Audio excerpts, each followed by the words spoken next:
Hey guys, so we are all starting to think about elk season, and like always, there's no shortage of podcasts, videos, and books that contain all sorts of valuable information that'll all prepare us better for these mountain hunts.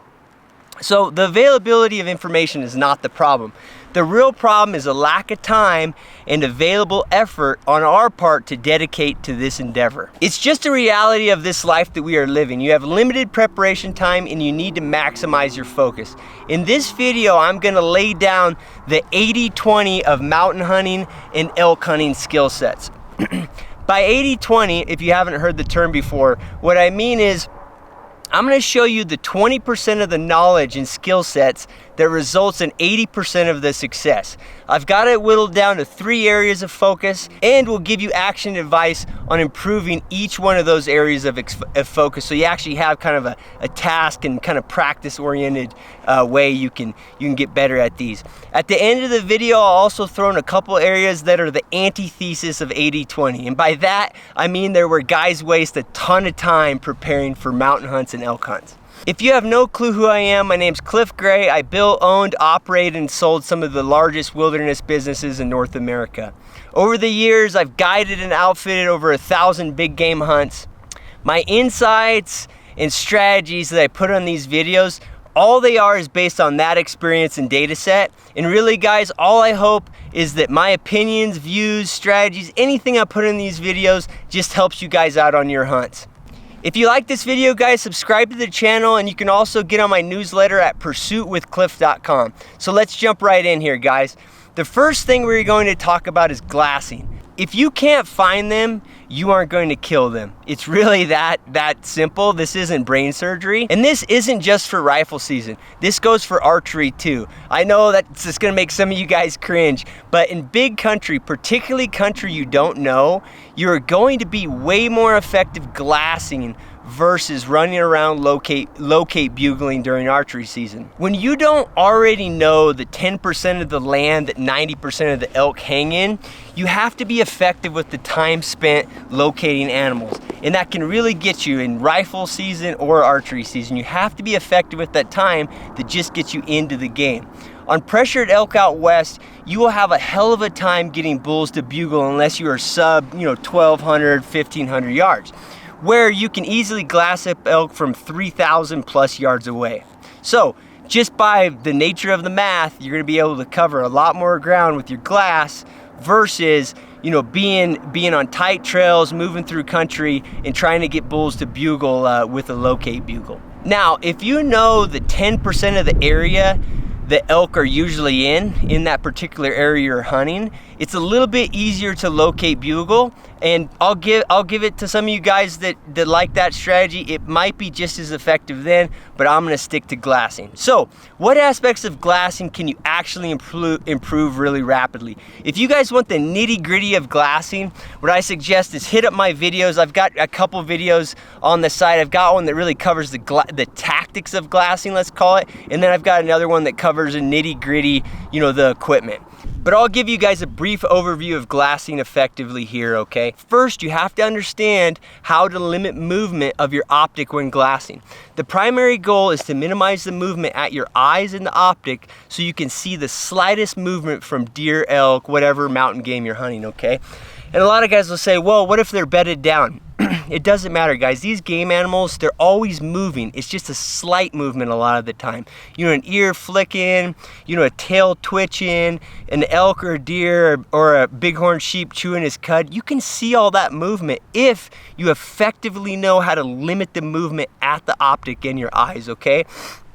Just as an example here, guys, is something I see that I consider very amateur in terms of glassing, and real amateur glassing habit is when I see guys glassing from a vehicle that's running, right? The engine's running. That little movement, guys, when you're glassing and that vibration of the engine is in your optic, in your eyes, you can see so much less, right? It's so much harder to pick out that slight movement. So that's just an example. Okay, so here's the course of action on this front. First, you have to get your glassing system locked down, all right? You want there to be no movement in your tripod, your chest binocular, your spotting scope. You want to make sure you've got a good setup between the head of your tripod, the actual tripod, all that stuff. Make sure there's no movement there. And then for chest binoculars, you got to learn how to frame. See how I'm framing here on my knees? You need to develop. I like this frame just on my knees to hold all that movement under control. But you got to develop some way to do that. And glass out a moving object for practice, like a flag or something. And use your chest binocular setup, and you should be able to look at like a flag or something that just is slightly moving. And if you look at it like this and you don't have a frame, you're gonna see that the movement is not as crisp. And then when you get a frame, that movement will be very crisp, okay? The next thing is, guys, you actually have to learn a strategy to limit movement. So what I do, and you can practice it, is learn how to pan your chest binocular, your tripod mounted binoculars or spotter, pan and then stop. And then use the whole lens of that optic to try to find movement, okay?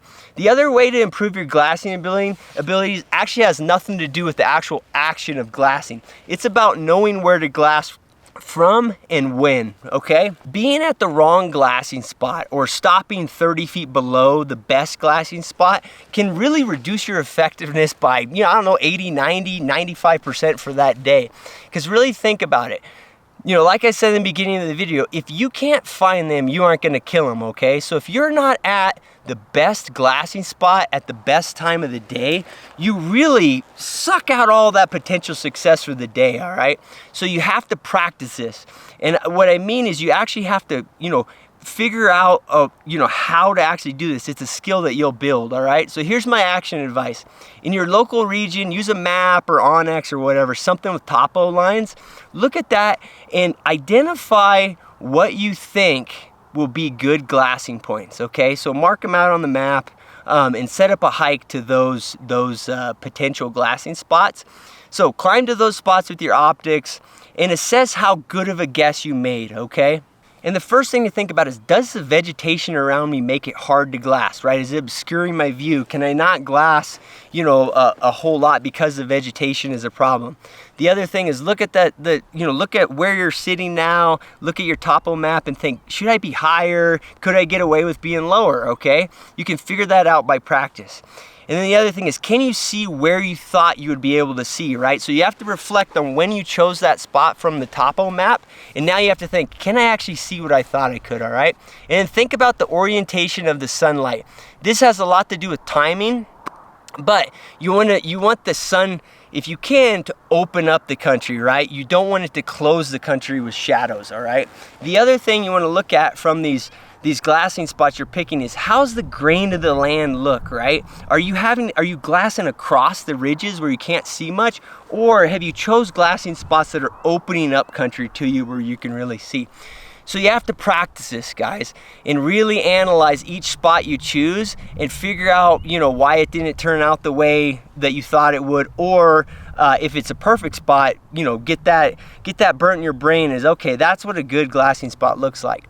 On public land, I always see guys during the hunting season glassing from shitty locations. And sometimes they could be, I'll watch them through my spotter and I'll know the country well enough that I know, like, man, if they just took a 10-minute hike and got up on that point, they could see 10x the amount of country.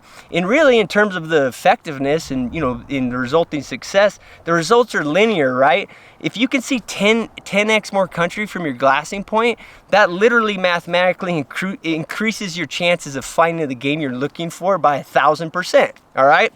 Okay, guys, so that's glassing. The second 80-20 thing to focus on that has a huge return for those that understand it is the wind.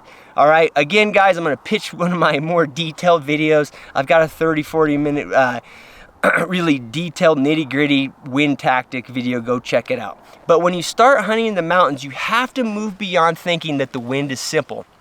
It's not. It's one of the biggest things that is a challenge for guys. You can't just think in your mind, okay, we just got to keep the wind direction right. I got my little puffer bottle, I put a feather up out of that, or a little talcum powder. I know the wind, I'll just keep it right. That won't work in the mountains. My action advice here is you really have to study and go out and feel the following, okay? First, you have to understand thermals and how they operate in the mountains and when they change, okay? The other thing you have to understand is that game uses the wind a lot in the mountains for security.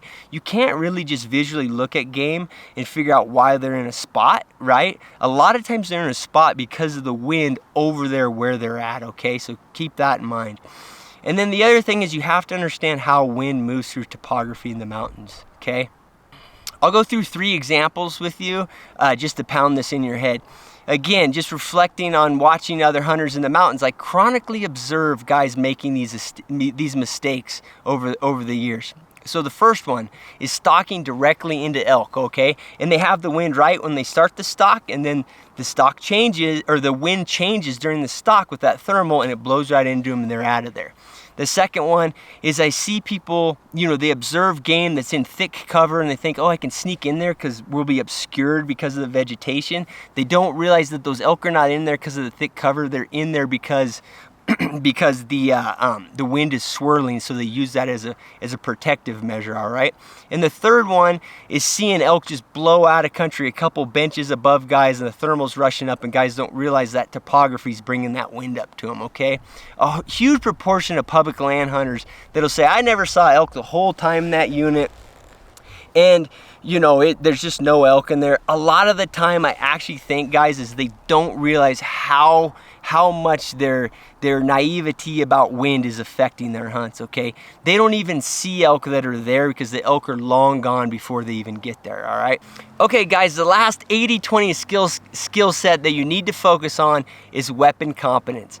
Notice I didn't say your weapon and the associated gear. What I'm really talking about here is marksmanship, but we can touch on the gear real quick. You need to have a decent bow or rifle setup that passes what I call the roll it down a hill psychological test, all right? So, if it falls off your backpack, you drop it, those sort of things, you're not worried about the sights changing, and just you're confident in the weapon, all right? Okay, but the reality is, guys, don't focus on the gear, focus on training and being proficient in the field. And by that, I mean you need to be proficient in the field at 30% further than the distance that you plan to take animals. So archery equipment, if you're only gonna shoot 40 yards in the field, in real world conditions, you need to be right on at 55 yards. For rifles, if it's 400 yards, you want to take 400-yard shots out in the field on field rest. You need to practice on field rest and be very competent at 550 yards, all right?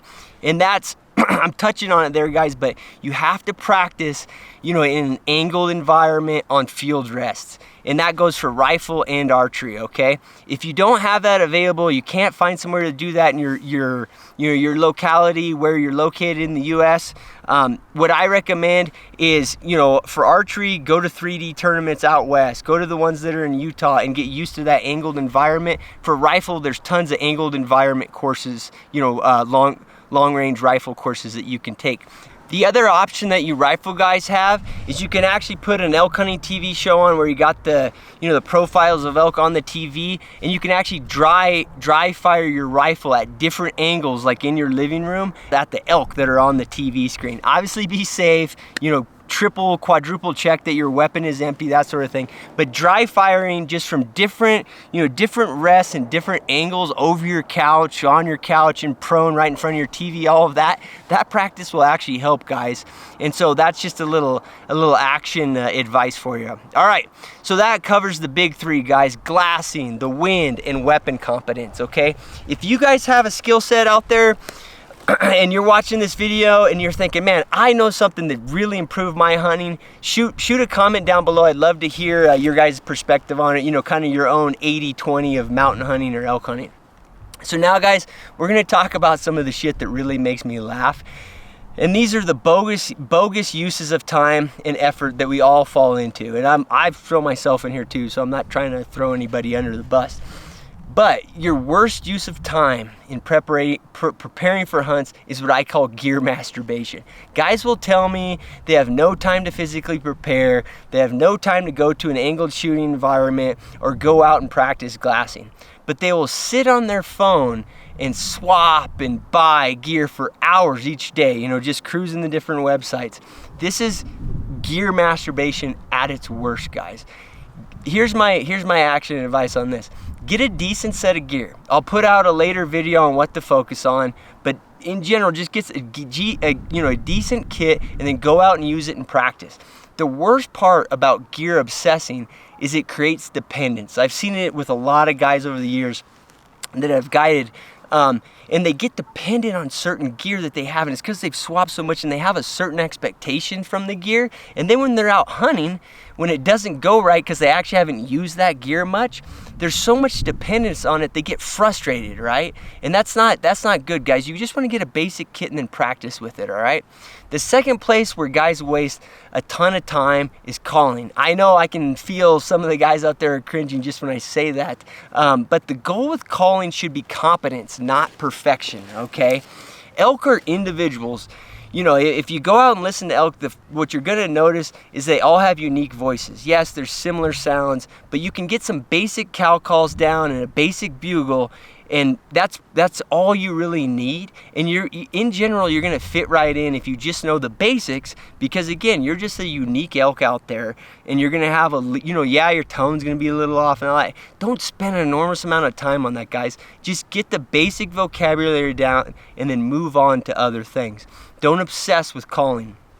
And guys, if you have something to add here also, something that you see, either yourself or others wasting their limited preparation time on, comment below. I'd love to hear what it is. I love hearing your guys' thoughts. All right, guys, so I hope that's useful to you. I think if you spend, a bunch of your time, that big 3, you're going to come out of it a whole lot better hunter and prepared for this next season. Subscribe to the channel, guys. Check out the detailed videos, and let me know what you think.